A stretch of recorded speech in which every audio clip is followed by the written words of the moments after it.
Monster Zero, the one who is many. This incarnation of King Ghidorah is one of the most popular and most powerful versions we've ever seen on screen, beating his Godzilla to the point where Goji needed to amp, Mothra's help, Mothra's sacrifice, and the military to take him down. He is undoubtedly one of the scariest and most menacing versions of the Astro Monster. It's only fitting that he's pinned against one of the scariest kaiju ever seen on screen. A, rat bird. Nezu Birdon. This kaiju appearing in Spectre-Man is one of Spectre-Man's greatest enemies, having unmatched speed and precognition, being able to dodge almost every attack. He is one ugly foe, being able to dish out and withstand powerful blows without being phased.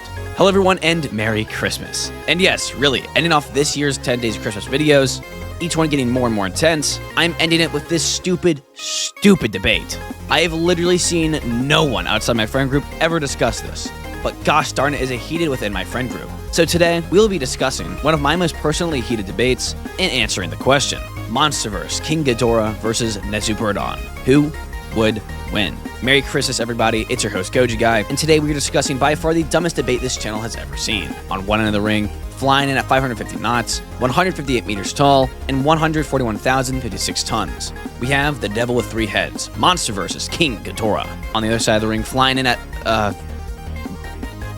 wow, the Spectre Wiki sucks. Flying in at who knows, coming in at 40 meters tall and 35,000 tons. We have the two-headed rat monster, Nezu Birdon. Now, I know, many of you are already laughing as well. Ghidorah is so much larger.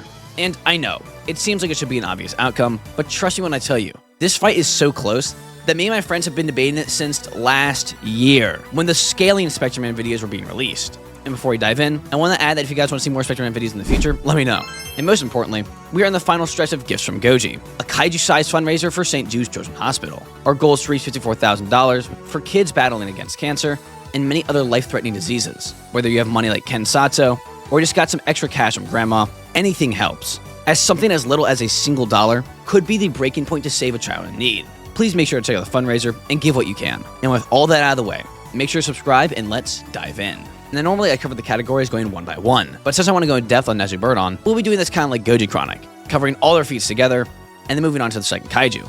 So let's start with the one who is many, King Ghidorah. Now starting with his strength. We first need to address that no, we're not using the feat where he lifted Goji, or really anything after the amp scene, as, well, it's an amp, no duh. We're just using normal Ghidorah stuff. Starting off, we see he's pretty easily able to overpower and manhandle Rodan, Monsterverse Rodan weighing at 39,043 tons. We see he can easily free his wings from the ice when he breaks out, and he's able to choke out and slam Godzilla using his strength and weight.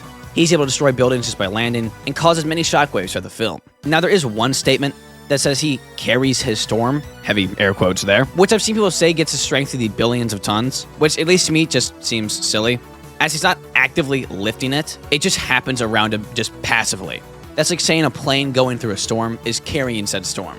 It's not. For speed, he stayed to fly at 550 knots, or about Mach 0.8, which is about 615 miles an hour. For durability, he is one heck of a tank. Being annoyed but unharmed from missiles and gunfire, he takes atomic breaths point blank by an amped Goji with ease, and survives the Oxygen Destroyer. Granted, it's more due to his extraterrestrial nature, and of course there's his regeneration if his durability fails him. Now his regeneration is pretty much the best in the Monsterverse, besides the likes of Shinamura, though it is entirely situational, as he does need to be near or actively absorbing a great amount of energy, such as the volcano, as radiation had built up there for years as Rodan slept there.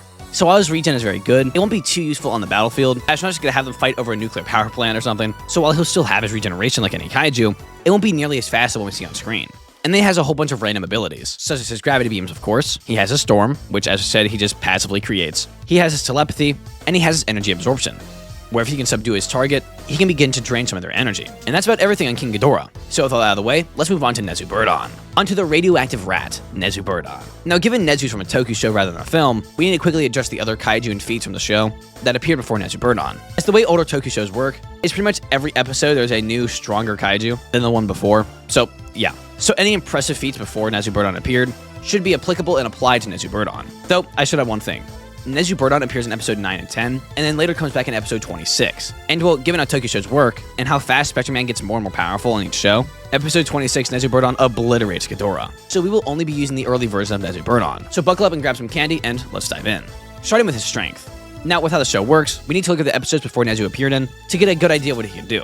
Now, Spectre-Man episode 9 says some stuff that he doesn't think he could take on Nezu Birdon. Spectre-Man as early as episode 2 It's so powerful that just from flying, he's able to bust open a mountain. Spectre-Man is able to throw Zeron with ease, Zeron weighing in at 28,000 tons. He's able to compete with Karas in episode 5, being able to lift and move around a massive skyscraper, which would come in at around 350,000 tons. But the best thing here is that Spectre-Man is able to overpower and damage Gokinosaurus. Now, the interesting thing about Gokinosaurus is that he's just a huge cockroach. That's it. Nothing else. And with that in mind, according to holisticpestsolutions.com, cockroaches can withstand 900 times their own weight on their back, which would technically be their lifting strength. Kinda. It's weird. And according to the Spectre Wiki, Gokinosaurus weighs in at 20,000 tons, meaning Gokinosaurus should be able to lift 18 million tons. And so then we get to Nezu, who Spectre-Man, firstly, like we said, didn't even think he could stop him. But along with that, Nezu Birdon's able to overpower Spectre-Man many times, even at the start of their fight, overpowering him with just his tail, meaning he is extremely strong. Now onto speed. This is hard to say. You could argue around the Mach 5-ish ranges of speed, as Spectre-Man is apparently that fast, though we never actually see Nezu Birdon chase him in the sky, so it's kinda hard to say. You could say around Mach 5, but it's iffy. Now into durability. Now, Nezu Birdon is able to take blow after blow from Spectre-Man, being fine afterwards. These same attacks are able to damage beings later in the show, such as Magnitudon, a kaiju who could create magnitude 20 earthquakes with no issue, being able to, of course, withstand said earthquakes. For context, a magnitude 18 earthquake is already enough to destroy the Earth, so a 20 is just ridiculous. And Magnitudon is here in terms of Spectre-Man kaiju, each kaiju getting stronger than the last, and yet Nezu has shown some of the best durability throughout the entire show. While Spectre-Man's strength should increase throughout the show, the abilities are still the same abilities, which, as we said, Nezu Birdon tanked. And now onto his abilities. Now, Nezu's abilities are where this matchup gets interesting. Firstly, at least according to Spectre Wiki, he has some sort of water blast, which while not a dangerous attack, it is useful for putting out fires. So I guess if Ghidorah catches him on fire, he'll be set. He has infection, as given he is a huge rat, he carries illnesses and pathogens that can lead to sickness and possibly death. He has regeneration even better than Ghidorah. While Ghidorah needs to be near radiation, Nezu Birdon just thugs it out. As seen on screen, he's able to regrow both his heads in seconds. He has flight and a prehensile tail, but what really makes this matchup interesting is his precognition. Now, to those who don't know what that is, this allows him to know his attacker's next move before they do it. So Nezu could arguably dodge every single attack. Though, there is a downside. Once up close, this ability is hard to use, as he has less time to move out of the way from the attacks. So, with all out of the way, let's break down what we've got. So, starting with Ghidorah. He takes speed with ease, as we don't actually know Nezu's flying speed, and his abilities will do some serious damage to Nezu if landed dead on. Nezu takes strength and durability, and he also has better regen, so who wins? Well, there's a reason this has been in debate for over a year. It's close. While Ghidorah has much more powerful attacks, Nezu having precognition is overpowered as heck. Along with that, if he gets hit, his regen will kick in, and if he catches fire, he can just use all the water around him in the storm to put it out. One issue though, he doesn't really have any powerful attacks to take out Ghidorah, and really the only way to kill either of these guys is to one-tap them. So, who wins? Well, I could see either one winning, but if I had to absolutely choose, I might lean towards Nezu, just due to the fact that he could wear out Ghidorah, slowly making him lose energy, which would eventually mean he won't be able to regenerate. And along with that, if Ghidorah realizes he needs to attack up close, while that would help greatly, he could possibly get infected and slowly die. Now, while it may not happen due to his extraterrestrial nature, this is a kaiju illness we're talking about, so it could work. So if I had to choose, channel on the line, and I have to pick right now, I would say Nezu Birdon takes it with extreme difficulty. But let me know what you think. Does Ghidorah sweep, no diff? Or does Nezu Birdon take it before the match even starts? Let me know in the comments.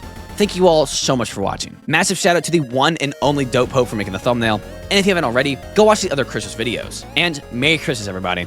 I hope you all have a blessed day. God loves you. And as always, keep collecting. Goji Guy out. See ya.